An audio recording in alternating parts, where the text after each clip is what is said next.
This video is about the target. I can identify the key components of the atom and their location.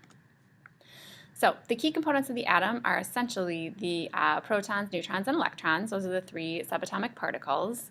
But kind of what we divide it just into two parts. We've got the nucleus and the electron cloud. Okay? So the nucleus is where your protons and neutrons are, and then your electron cloud are where your electrons are. A couple things to remember about these two locations.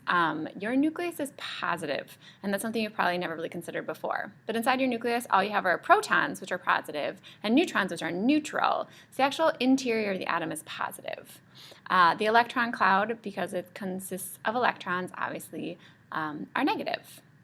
The other thing about these is the nucleus is super dense and compact. Essentially, all of the mass of the atom is inside the nucleus. There's something called an AMU, which is an atomic mass unit. A proton is worth 1 AMU, a neutron is worth 1 AMU, but an electron is worth like 1 times 10 to the negative 19 AMU. So it's really tiny. The other thing about the nucleus and the electron cloud is just their distance apart.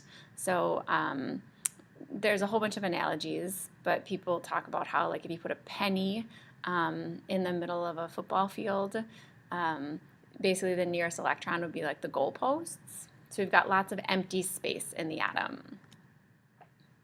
The other thing about the nucleus is it's very dense. So I talked about kind of that AMU, that mass unit. If you took the actual mass in grams and divided it by the volume the atom takes up, the density would be 1 times 10 to the 14. So it's a lot of mass per volume. It's a very small amount of mass because it's tiny, but it's very, very, very dense. Okay, and there's another analogy here. If you had the object with the volume of a penny and you wanted to make it the density of the nucleus, it would have to mass out to be 30 million tons. Okay, so the nucleus is a very, very dense material. That's it in terms of the key components and their location. Have a nice night.